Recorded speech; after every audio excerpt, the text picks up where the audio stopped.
So you guys have your walking shoes on. You know, your feet are still looking strong. Toughened up. I hope you're all really toughened up and in shape by now, because this is the final walk of the tour.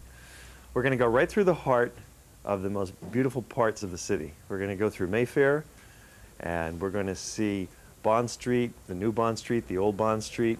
We're going to start at the main shopping street, Oxford Street, so that you can just have a look and know how to get there. And you could actually get back there on your own later today.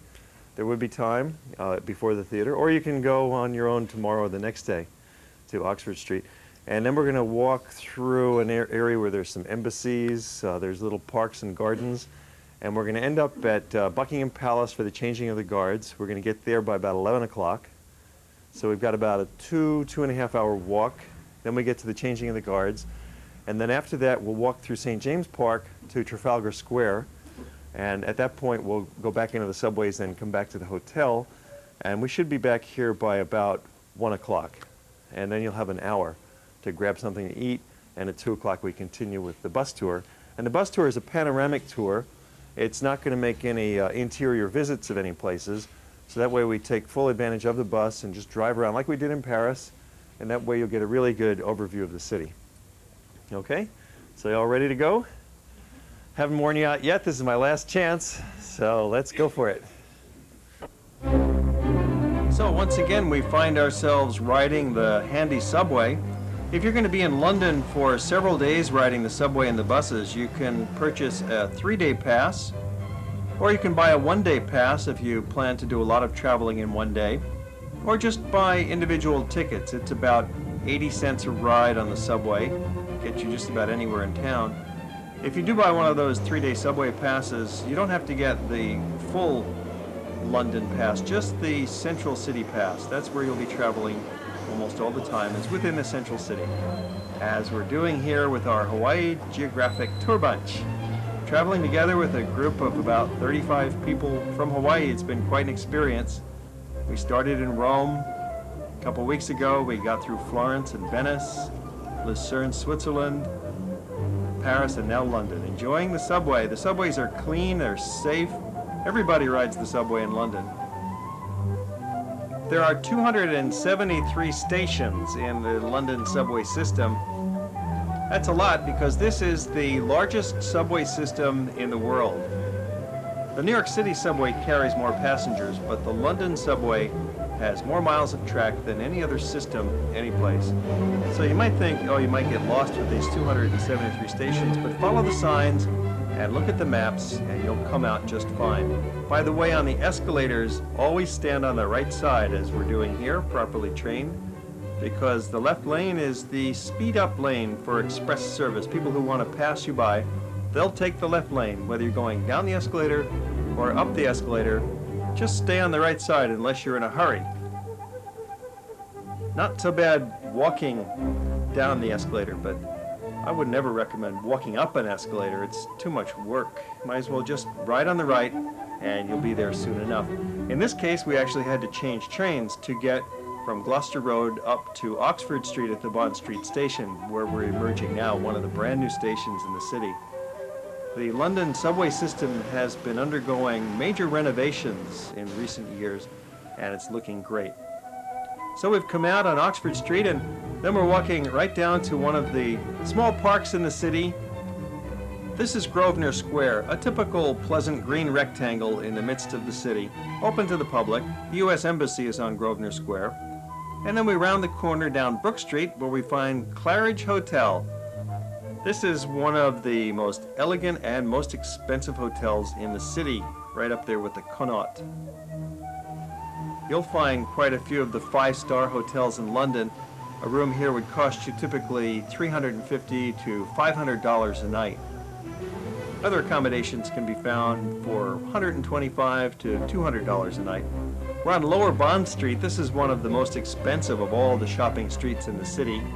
Here you find Cartier Jewelers, and there's Christie's Auction House, and antique shops, and fine art galleries. Savile Row is just around the corner, famous for gentlemen's tailors. The Museum of Mankind is just nearby, the anthropological branch of the British Museum. And then we come to Regent Street, and nearby the Burlington Arcade. This is always a favorite on our trips to London. We always make a point to visit the Burlington Arcade because of its elegance and the fun things they have for sale and the high quality of goods that you'll get here. And the price is no higher than you'll find in any of the other shops of town of this quality. First built in 1819, it's one of the oldest shopping malls in Europe. It was built for Lord Cavendish, they say, so he could keep the rubbish throwers out of his backyard. But actually it was built as a mall of fine shops for the aristocracy who didn't want to get muddy from all the horse carriages splashing around on Piccadilly just nearby. Here you'll admire the exquisitely detailed little shop fronts with their curved glass windows, their items neatly stacked on the shelves, the glistening bronze fixtures, and polished mahogany frames. The mall itself is a work of art, and it has little toy soldiers. The 40 shops carry a wide variety of goods. You'll find numerous jewelry stores and women's clothing, china shops, watches, art galleries, Toby jugs, small antiques, modern silverware, cashmere sweaters, and there's also a very friendly guard who watches over things. He's called the Beadle, and he's there to offer you tips and suggestions as well as maintain decorum. Graham came down. Yes, sir. Oh, thank you. I just have a quick question. Is Fortnum & Mason's open now? Yes, sir. They are. Turn left, cross it, turn Sure. right. Okay, thanks very much. Be sure to visit the Burlington Arcade, and you'll enjoy it just as much as we always do. And when you're finished walking through the arcade, you step right out onto Piccadilly, one of the busiest streets of the city, and the Royal Academy is just next door. We'll be visiting the summer exhibition in a later program, going inside the Academy to the art show, but for now we're crossing Piccadilly to pop into Fortnum & Mason's. This is their premier food shop in town. They restocked the Royal Pantry, and they're famous for their high teas. You can stop in for lunch or in the afternoon for tea.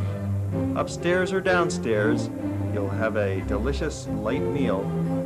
And any food package labeled Fortnum & Mason's makes a terrific gift for your friends. So what'd you buy? I bought some teas and some biscuits. That's good. Good to take home. Yeah.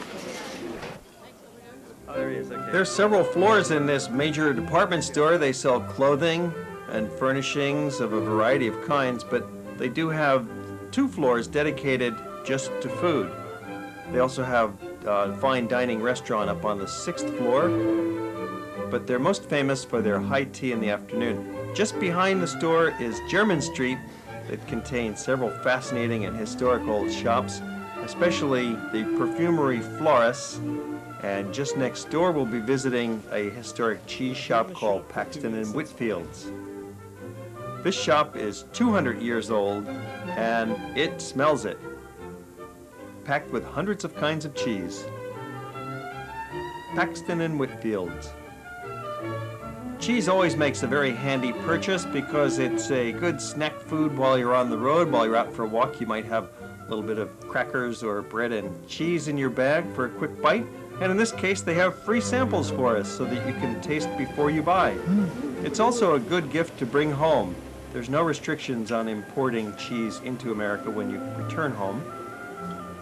And it travels well. It's a good gift for your friends. So today, how many different kinds of cheese do you have? About 350. And what's your most popular cheeses?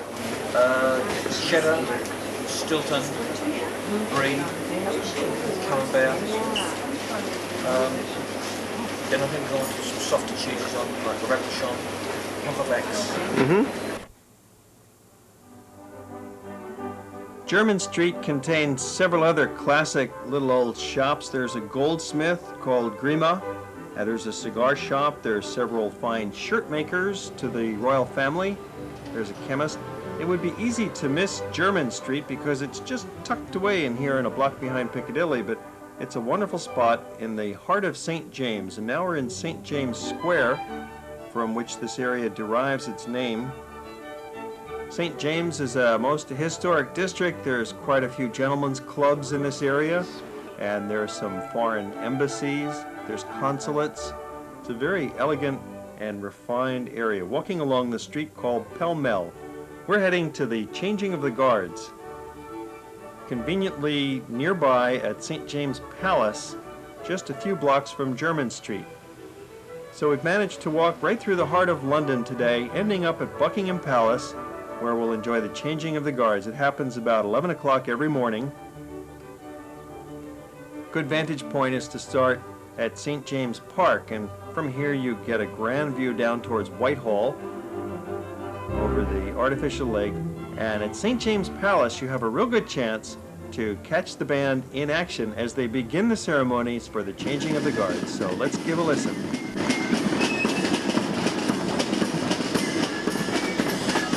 And then you want to hurry down the mall to Buckingham Palace just a block away and position yourself in the middle of the traffic circle on the Victorian Monument, where you get a real good view of the bands marching into Buckingham Palace. When the band and horses go inside the gates at about noon, nothing much happens for the next half hour, so you might as well either leave or stick around, take a walk in the park, come back about 12:30 if you want to catch the grand finale of the band marching out through the gates, putting on their last show.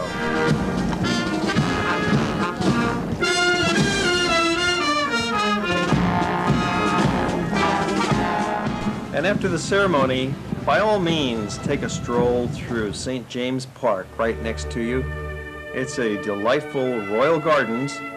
It was first built way back in 1536 by Henry VIII. It was his private hunting grounds, and he had the swamp drained, and he stocked the land with deer. About 100 years later, it was opened to the public during the reign of Charles II, 1662. Charles hired the great French landscape architect Lenot to come over from Paris and design the gardens for him to resemble the gardens of Versailles and the Tuileries, which we saw in Paris in an earlier program. And just like we saw in Paris at the Palais Royal, there are some bird feeders here. St. James Park is a bird sanctuary. The birds live on the lake, and they live on an island called Duck Island at the eastern end of the lake. And from the little bridge, there are splendid views of London, Buckingham Palace, Horse Guards Barrack, Whitehall Court. The park is also an outstanding flower garden.